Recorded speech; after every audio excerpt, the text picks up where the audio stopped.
مرحبا يا أصدقائي، أنا دلوفان مع قناة الترنويز. رجعت لكم فيديو جديد. في هذا الفيديو راح نتحدث عن CNC سيميلاتور، CNC ميلينج ماشيني سيميلاتور. طبعا البرنامج مجاني. في بعض الأشياء على ما أعتقد هي بدها شراء، بس ما بعتقد تحتاج لشراء هذا البرنامج. راح نتحدث عن البرنامج، عن ميزات البرنامج، عن عمليات اللي تستطيع تنفيذها على هذا البرنامج.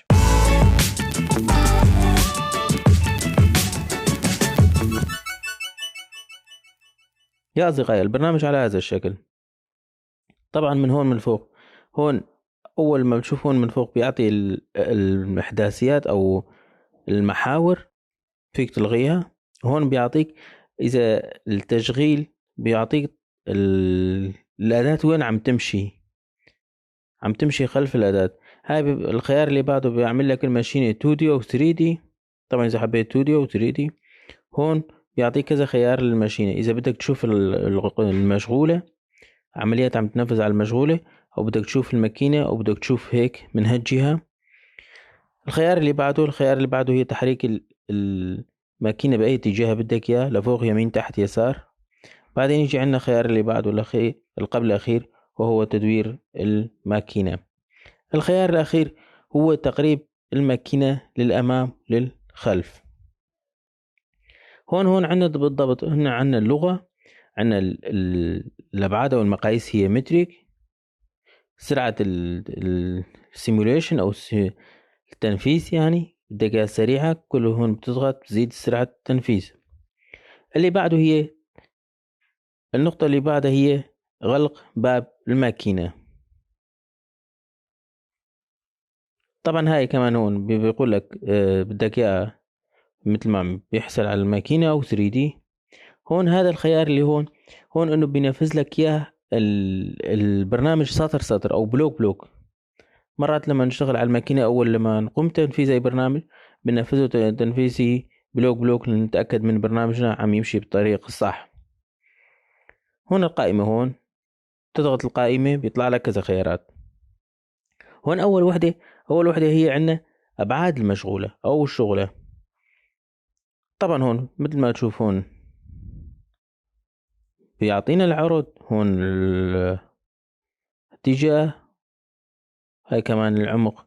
طبعا في نقطة المنيحة اللي هون، المميزات البرنامج، انه بيعطيك شو المعدن اللي بدك تشتغل عليه، مثلا ستيل، بدك ألمنيوم، الى اخره. يعني في كذا معدن. طبعا هاي هون كل ما بتضغط عليه بتكبر المشغولة، تضغط.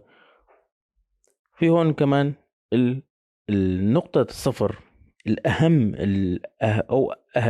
أكبر ميزة في هذا البرنامج هي النقطة الصفر. أنت فيك تتحكم فيها كأنك فعليا عم تنفذ على ماكينة واقعية. فيك تنقل نقاط الصفر وين ما بدك. الخيار اللي بعده وهو الأداة.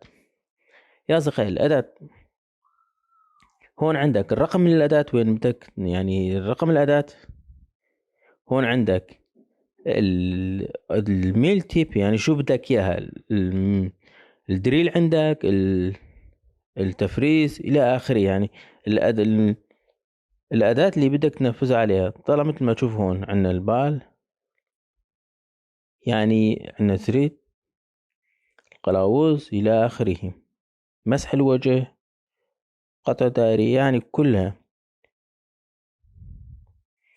طبعا هون كمان بيعطينا انه هي طريقة القطع كيف تكون.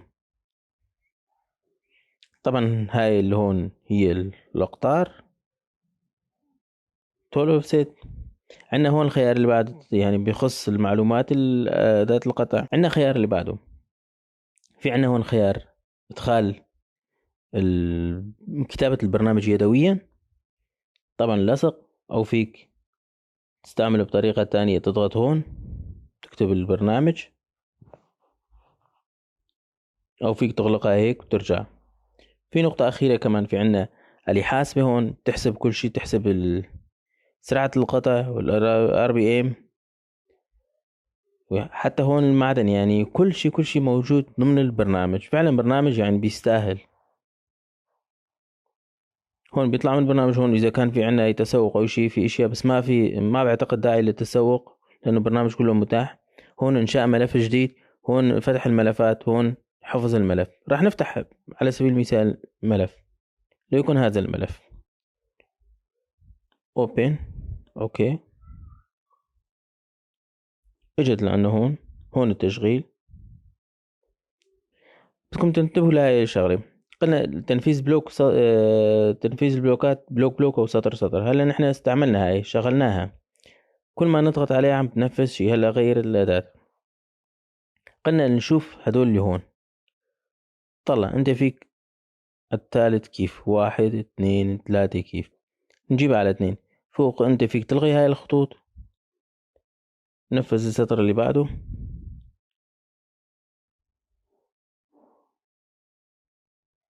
طلع كل ما بتضغط عليه بنفذ سطر سطر.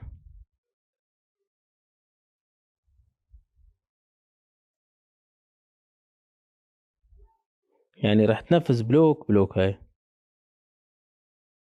قلنا هذا الثاني خيار هي اتجاه الحركة، وين عم تتحرك السبندل. لغيناها، التغت هون، راحت شغلة، ونشغلها هاي كمان اشتغلت. هلا بدنا ناخذها نظامي، يعني ليس نلغي هاي.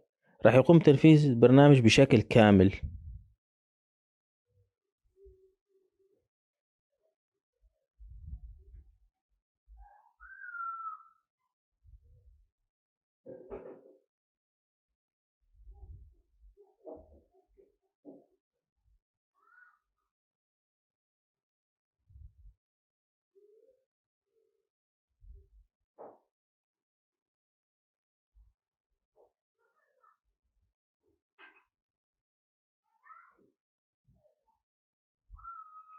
هون عاطينا الاستراحة والتغذية. هون المحاور، إحداثيات المحاور. طبعا هون الجي 90 الأبسولوت، ولا 94 التغذية.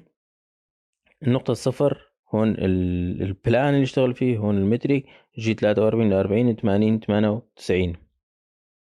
فأنت كداخل في مجال السي ان سي أو حابب تتعلم في مجال السي ان سي، فالبرنامج راح تستفاد كتير منه. فيك يعني تنفذ كذا عمليات على هذا البرنامج. هون 30 خلص البرنامج. طبعا إذا عجبك الفيديو ما تنسانا باللايك والاشتراك. كان معكم دلوان، معي قناة الترنويس.